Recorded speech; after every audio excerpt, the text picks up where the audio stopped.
All right, our next question here comes from Christoph. Christoph asks, what is your take on the informal stop by the office chat?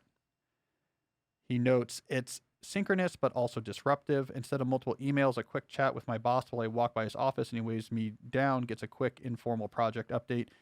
What is your take on these type of informal meetings?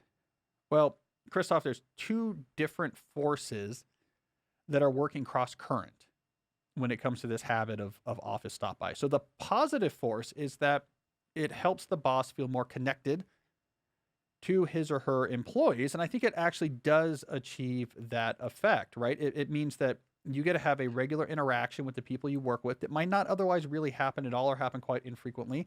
That does have a social cohesion effect, which is positive. The negative force that this creates, of course, is context switching. We now know, because we've all read my book, A World Without Email, we've all venerated the book, we all talk about it all the time with our bosses and buy numerous copies for our friends and relatives in the upcoming holiday season. We all know from that book that there's a really non-trivial cost to having to switch the target of your attention from one thing to another.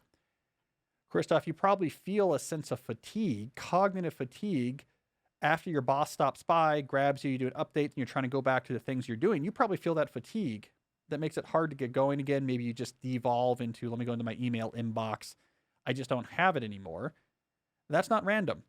That's the cost of the attention residue of having to completely switch your cognitive context from whatever you were doing to what the boss is doing. So there's a really big footprint from that can give you cognitive fatigue and more generally lower your cognitive capacity. So we have a positive and a negative.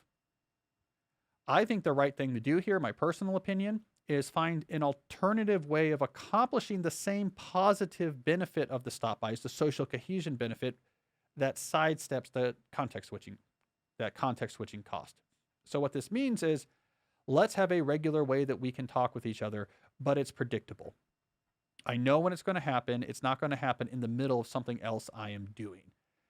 If you practice office hours, which I think almost every office environment should, where everyone says on a set days at set times, here are my office hours, my door is open, my Zoom is on, my phone is on. I expect to do nothing in here but to talk to people, call me with questions, stop by my office with questions. If you practice office hours, now the boss can basically circumnavigate those office hours. And now you can get that same effect if you're the boss by saying, I keep track of when all of my different employees' office hours are, and I want to stop by each employee's office hours once per week. No disruption, because that's the point of the office hours. But you also get that social cohesion. I can regularly be talking to you. So I think that's probably the right balance. But you are correct to note that cost you feel accruing from the stop bys is real. That's actually a neurological, a qualia of the neurological dance that goes on when you have to keep switching your attention from one target to another, then back again.